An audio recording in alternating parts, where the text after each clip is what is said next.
어느 조용한 마을에 사는 한 가정주부 수민 씨는 어느 날 우연히 인터넷에서 눈에 띄는 글을 보게 되었다. 지금 집에서 혼자 있나요? 이 글을 열면 당신에게 불행이 닥칩니다. 라는 경고 문구가 포함된 글이었다. 평소 미신 따위는 믿지 않았던 수민 씨는 호기심 반, 장난 반으로 글을 클릭했다. 글의 내용은 한 남자가 오래된 저택에 홀로 방문했다가 겪은 기이한 경험담이었다. 저택의 주인은 예전부터 사라진 소녀들을 은은히 떠돈다는 소문이 있던 사람으로 이 소문을 조사하러 들어간 남자는 어느 날 밤 소름 끼치는 경험을 하게 된다.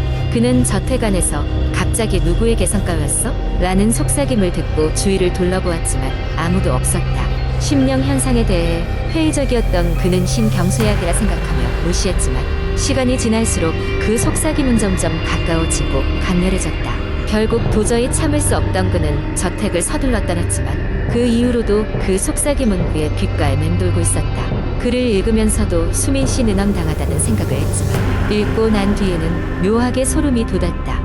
하지만 이내 일상에 잊혀졌다. 그런데 며칠이 지나도 그 글에서 보았던 왔어? 라는 문구가 머릿속에서 떠나지 않았다. 어느 날 밤 집에서 홀로 TV를 보던 중 갑자기 집안의 전등이 깜빡이기 시작했다. 그리고는 문득 어디선가 익숙한 속삭임 같은 소리가 들렸다. 왜 왔어? 수민 씨는 순간 심장이 멈출 것 같은 공포를 느꼈다. 소리가 난 방향을 향해 조심스레 다가갔지만 아무것도 없었다. 어쩐지 소름이 돋아 그날 이후 그 글을 다시 찾아보려 했지만 인터넷에서 그 글은 이미 사라진 뒤였다. 그 후로도 수민 씨는 가끔씩 그 속삭임을 듣곤 했다. 심지어 가족들이 집에 있을 때조차도 그녀에게만 들리는 듯했다. 결국 친구에게 이 일을 털어놓게 했고 그 친구는 그녀에게 전문 심령 연구가를 소개시켜 주었다. 연구가는 놀랍게도 그녀의 집이 아닌 그녀 자신에게 붙어있는 원혼이 존재를 느끼고 있었다고 했다. 그 존재는 수민 씨가 글을 읽으면서 깨어졌고 이제 수민 씨가 알아차리기를 기다리고 있었다. 그녀는 마치 이전에 그 집에 가본 적이 있는 것처럼 느껴졌고 연구가는 그녀에게 과거 생과의 연결이 있을지도 모른다고 설명했다. 연구가의 도움으로 그녀는 점점 상황을 이해하며 그 존재를 진정시키기 위한 의식을 진행해야 했다. 느닷없이 시작된 이 공포의 연쇄는 오랜 시간 수민 씨의 삶을 잠식해 나갔다. 더 이상 혼자 있기를 두려워하며 계속해서 그 존재와의 소통을 시도하는 그녀는 자신의 과거와 그 존재의 슬픔을 이해하는 과정 속에서 점차 마음의 평화를 찾아가게 된다. 이제는 그 속삭임도 그녀에게 공포가 아닌 잊혀진 과거의 한 부분처럼 느껴졌고 마침내 그 존재는 그녀로부터 떠나갔다. 하지만 그날 이후로 수민 씨는 가끔씩 그날 그 글을 클릭했던 자신의 행동을 통해 무언가 운명이 바뀐 것 같다는 묘한 느낌을 떨쳐버릴 수 없었다. 이 경험은 이후로도 그녀에게 순수한 호기심과 경솔한 행동이 얼마나 많은 것들을 바꿀 수 있는지를 일깨워 주었다. 두 번째 이야기. 몇 년 전 대학을 졸업하고 첫 직장에 들어간 나는 그 어느 때보다 바쁘고 지친 생활을 하고 있었다. 업무에 치여 지친 몸을 이끌고 겨우 집에 돌아오면 이미 밤늦은 시간이어서 바로 침대에 눕기 일쑤였다. 그러던 어느 날 이상한 꿈을 꾸기 시작했다. 꿈속에서 나는 으스스하고 낡은 집 한 채 앞에 서 있었다. 주위는 짙은 안개로 뒤덮여 있었다. 집은 마치 오래된 귀신 이야기에서 튀어나온 것처럼 삐걱거리는 소리와 함께 나를 초대하고 있었다. 문 앞에는 희미한 불빛이 새어나왔고 알 수 없는 손길이 마치 나를 부르는 듯했다. 아침에 일어나자 그 꿈은 마치 실제로 겪은 일처럼 뚜렷했다. 하지만 피곤함에 이끌려 대수롭지 않게 넘기기로 했다. 그런데 그날 이후로도 비슷한 꿈을 밤마다 반복해서 꾸게 되었다. 꿈속의 집은 점점 더 고요함을 잃어가고 있었다. 어떤 날은 아예 문이 열리기도 했고 어떤 날은 창문 너머로 누군가의 그림자가 보이기도 했다. 그러던 어느 날 밤 꿈속에서 나는 드디어 그 집의 문턱을 넘어서게 되었다. 안쪽은 내가 예상했던 것보다 훨씬 더 낡고 무서운 분위기였다. 모든 가구는 먼지에 덮여 있었고 벽에는 알 수 없는 무늬가 새겨져 있었다. 하지만 그 중에서도 가장 소름 끼치는 것은 집 안 어딘가에서 흘러나오는 낮고 끈적한 속삭임이었다. 속삭임의 근원을 찾기 위해 방을 헤매던 중 한 방의 문이 스스로 열리기 시작했다. 그 방 안에는 빛바랜 사진 한 장과 함께 누군가의 일기장이 놓여 있었다. 일기장을 열어보니 끔찍한 내용의 기록들이 페이지마다 가득 차 있었다. 어떤 이는 그 집에 들어와 돌아가지 못했다고 쓴 것 같았고 또 다른 이는 끝없는 절망 속에 사로잡혔다는 얘기였다. 마지막 페이지에는 나에게 보내는 것으로 보이는 초대장이 있었다. 거기엔 너도 곧 여기에 속하게 될 것이다라는 글귀가 적혀 있었다. 갑작스런 소름에 온몸이 얼어붙어 꿈에서 깨어났다. 하지만 꿈에서 깨어나자마자 나를 기다리고 있는 것은 더 큰 공포였다. 내 방 책상 위에 놓여 있는 건 어젯밤 꿈속에서 보았던 그 초대장이었다. 이해할 수 없는 상황에 혼란스러웠지만 어쩐지 그 초대장이 적힌 글귀가 계속해서 머릿속에 맴돌았다. 매일 밤 같은 꿈은 반복되었고 나는 점점 그 꿈에 집착하게 되었다. 그러던 어느 날 현실과 꿈이 완전히 뒤섞이는 경험을 하고 말았다. 회사에서 늦게까지 남아 일을 마치고 귀가하던 중 길가에 낡은 집이 하나 눈에 들어왔다. 그 모습은 꿈에서 본 집과 너무나도 닮아 있었다. 나는 그곳에서 한참을 서 있었다. 오싹함에 발걸음을 옮기려던 순간 집의 창문에서 어둑한 손 하나가 나를 향해 천천히 흔들리고 있었다. 닭살이 돋은 나는 그곳에서 황급히 벗어났다. 이후로 나는 그 집을 비켜다녔다. 하지만 꿈은 더 이상 나타나지 않았고 초대장도 사라졌다. 이 이야기는 그냥 꿈이거나 혹은 꿈에서 현실로 나온 공포의 잔상일지도 모른다. 하지만 아직도 그 집을 떠올릴 때마다 등에 흐르는 한기가 나를 괴롭힌다. 그 후로 아무리 피곤해도 나는 다시는 그 집 근처로 가지 않았다. 아직도 그 안에서 속삭임은 멈추지 않는다고 믿으면서. 세 번째 이야기. 몇 년 전 나는 시골에 있는 작은 마을에서 혼자 살고 있었다. 그곳은 도심에서 벗어난 곳으로 밤이 되면 정적이 감도는 조용한 지역이었다. 겨울이 다가올 무렵 날씨는 점점 추워졌고 그에 따라 집으로 들어오는 발걸음도 빨라졌다. 어느 날 밤 유난히도 추운 바람이 불던 그날 나는 TV 앞에 앉아 따뜻한 차를 마시고 있었다. 시간이 늦어가자 슬슬 잠자리에 들 준비를 하고 있었다. 그때 문득 현관문에서 누군가 노크하는 소리가 들렸다. 이곳은 워낙 외진 곳이라 늦은 밤에 방문객이 오는 일은 거의 없었기에 나는 순간적으로 당황했다. 조심스럽게 문 앞으로 다가가 도어홀을 통해 밖을 내다보았다. 밖에는 낯선 남자가 서 있었다. 어두운 조명 아래에서 그는 무언가 중얼거리며 문을 멍하니 바라보고 있었다. 그 모습이 왠지 모르게 소름 끼쳤다.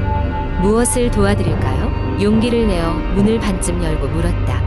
남자는 고개를 들어 나를 쳐다보았고 그 순간 나의 심장이 멎을 뻔했다. 그의 얼굴은 기묘하게 일그러져 있었다. 마치 여러 겹의 얼굴을 한꺼번에 입고 있는 듯한 모습이었다. 남자는 나에게 무언가를 건네려는 듯 손을 내밀었다.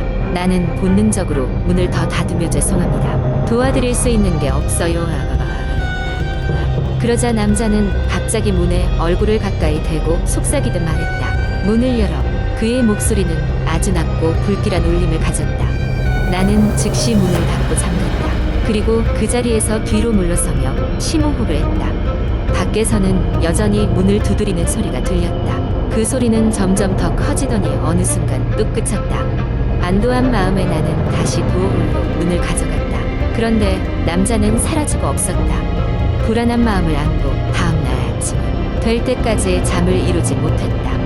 아침이 밝자마자 나는 몇몇에게 이 이야기를 꺼냈다. 마을 어르신 한 분이 눈을 크게 뜨며 말했다. 그자는 이 마을의 전설이지. 몇십 년 전 이 마을에서 실종됐다는 남자라오. 그가 다시 나타나면 그 해에는 이 마을에 불운이 따른다고 하지.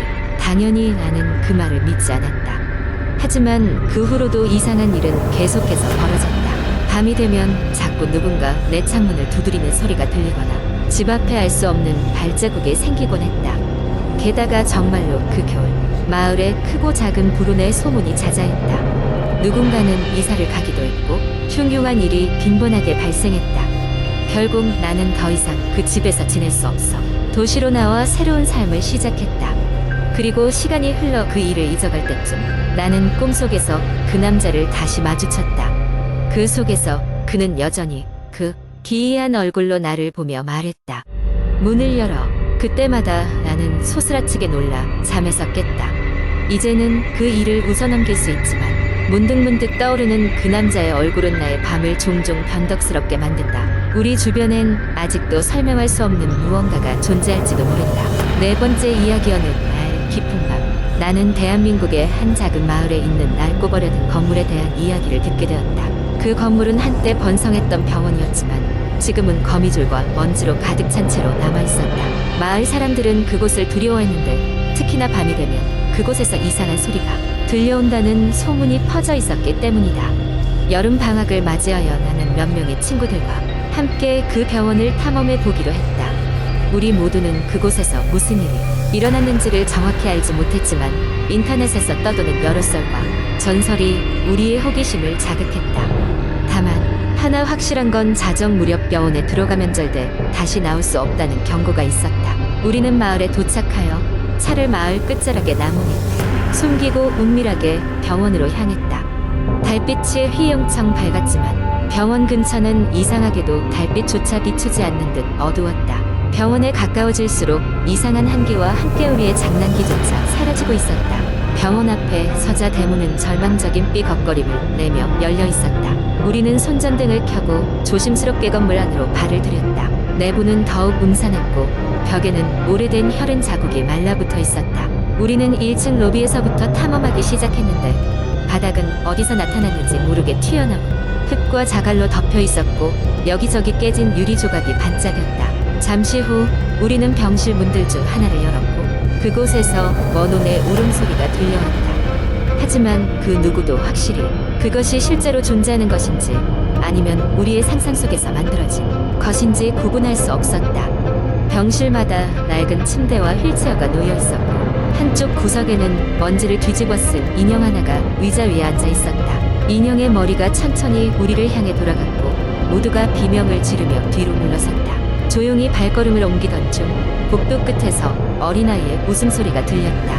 우리는 그 소리를 따라갔고 복도의 끝에 다다르자 폐기된 수술실을 발견했다. 낡은 수술대와 엉망이 된 의료 도구들이 온통 어지럽게 널브러져 있었다. 한편 벽에는 붉고 검은 글씨로 살아있는 자는 이곳을 떠나라라는 메시지가 쓰여 있었다. 갑자기 뒤에서 문이 쾅 닫히는 소리가 들려 우리는 모두 깜짝 놀라 뒤돌아보았다. 그 자리에 자신을 도망가지 말라고 속삭이는 그림자가 서 있었다. 호기심과 공포가 뒤섞인 우리는 더 이상 그곳에 머무르는 것이 위험하다는 것을 깨달았다. 우리 무리는 급하게 건물을 빠져나왔고 다시는 그 병원에 대해 이야기하지 않기로 약속했다. 그러나 그날 밤 이후로도 때때로 꿈속에서 병원의 모습이 떠오르며 나를 괴롭혔다. 몇몇 친구들은 그날 이후로 가끔씩 이유 모를 불안과 불면증에 시달리기도 했다. 그 병원에 얽힌 진실은 여전히 미스터리로 남아있지만 우리는 그곳에 들어가기 전 2번 생각할 필요가 있다는 것을 깨달았다. 시간이 흐르면서 우리는 그 일을 잊고자 했지만 가끔씩 마을을 방문할 때마다 그 병원의 폐허는 변함없이 서 있었다. 그 장소는 결국 우리에게 그리고 이 마을 사람들에게 큰 상처로 남아있었다. 이 이야기는 내가 개인적으로 겪은 것이 아니었지만 한국 인터넷에서는 오랫동안 돌아다니며 사람들에게 공포와 호기심을 동시에 불러일으킨다. 지금도 그 병원에 얽힌 이야기는 사람들 사이에 전해지며 누군가는 여전히 그곳에서 무언가 자신만이 답을 찾고자 시도하고 있다.